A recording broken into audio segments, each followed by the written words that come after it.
Donc je dirais en conclusion, ça a été trop longue, que cette marche vers l'égalité entre les hommes et les femmes, ben, évidemment, elle ne résout pas tous les conflits. Et tant mieux. Je crois que toute forme de lutte et de lutte pour la reconnaissance implique à un moment donné l'acceptation de différends, de manques, des négociations, avec des périodes de conflit et des périodes de trêve. Et je ne vois pas comment il pourrait en être autrement. Il me semble que c'est justement en se frottant les uns aux autres, en s'affrontant aussi parfois, en se confrontant, que les hommes et les femmes apprennent à s'ajuster entre eux et à se construire en assumant ce qui fait leur différence.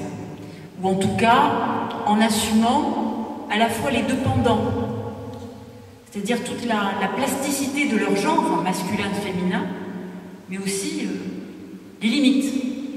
C'est-à-dire que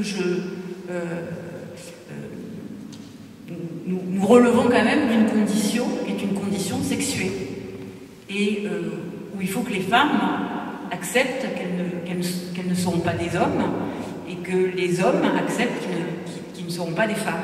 Et c'est vrai que finalement c'est tout un travail, il faut parfois toute une vie pour accepter cela. Hein, c'est long, hein, ce travail-là, d'acceptation finalement de la différence sexuelle.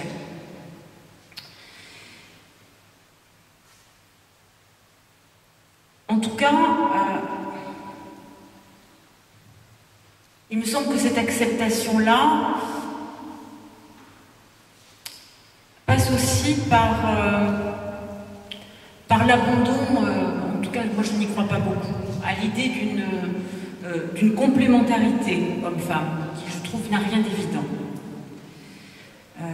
Parce que justement, cette idée de complémentarité, elle repose sur des représentations d'opposition entre les deux sexes qui sont parfois trop enfermantes. Et aussi sur le postulat qu'il y aurait une symbiose possible entre l'homme et la femme. Hein, une fusion, une unité fusionnelle. Je n'y crois pas beaucoup. En tout cas, je ne crois pas. Je crois que cette complémentarité-là, qui permettrait à un homme et une femme, si vous voulez, de ne faire plus qu'un, hein, de fusionner, ça me semble un leurre. Je crois que l'autre sexe, mais l'autre tout court, l'autre personne, ne complète rien, il ne comble rien. Et que les amertumes, parfois, que l'on peut traverser, c'est quand on est dans cette attente, hein, de la part manquante, que l'autre puisse combler finalement notre manque. Je crois que là aussi, ce qui fait partie de ces nouveaux apprentissages, c'est au fond, au sein de la relation homme-femme, c'est l'épreuve du manque. L'épreuve aussi de ce qui nous sépare, de ce que l'autre ne comblera pas. Mais cette part manquante, c'est pas forcément, je la vois pas comme une source de... Cette traversée du manque, je la vois pas, elle n'est pas chargée pour moi de négativité, c'est pas quelque chose de nécessairement tragique, hein, qui enfermerait l'homme et la femme dans la solitude, hein, si vous voulez, de leur destin. Je pense aussi que le manque, c'est aussi le moteur du désir. Et donc c'est parce que l'autre ne me comble pas, c'est parce qu'il manque toujours quelque chose, que ce n'est jamais tout à fait ça, par moment. Il y a des parenthèses enchantées, où c'est ça, hein, où on a ce sentiment de complétude, mais on sait bien que c'est quelque chose d'éphémère qui passe. Mais cette retombée-là, où on rééprouve cette angoisse du manque, qui est aussi la solitude, où on est de nouveau confronté à la solitude, c'est aussi, je pense, ça qui permet au désir de se régénérer et c'est aussi ce qui permet d'installer du coup une relation dans la durée. Donc hommes et femmes aujourd'hui ont en commun finalement d'être à la recherche de leur intimité. Et je pense que ça, de leur identité intime. Et je pense que cette question-là, elle est réellement contemporaine. Car jusqu'à une période, c'est vrai, récente, c'était la société qui dictait sa définition du féminin et du masculin en divisant clairement l'univers en deux. Cette séparation selon le sexe des tâches quotidiennes, des rôles sociaux et familiaux, aujourd'hui, elle est moins imposée. Donc elle est plus libre.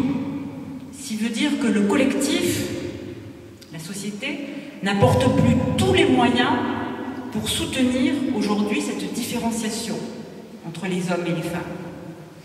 Et c'est donc au sein, je trouve ça finalement beaucoup plus passionnant, parce que c'est au sein aujourd'hui, même si c'est plus difficile à porter finalement, c'est au sein du psychisme individuel que se joue aujourd'hui cette dynamique, et que travaille désormais cette dynamique, si vous voulez, de la différenciation, avec, je crois, de nouvelles composantes pour chacun, pour chaque être humain, d'une part féminine et d'une part masculine, et comment on les fait travailler au sein de la psyché individuelle.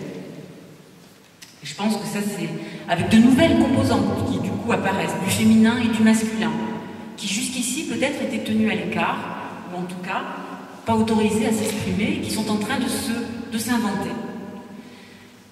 Voilà, donc pour terminer, je dirais que je crois qu'il n'existe pas une seule manière d'être un homme et d'être une femme, mais que mille et une façons de s'interroger sur l'identité et sur le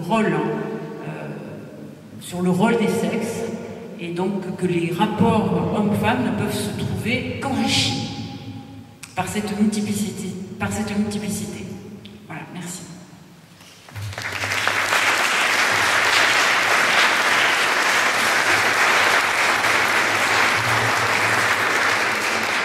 Merci, c'est bon de vous entendre comme ça.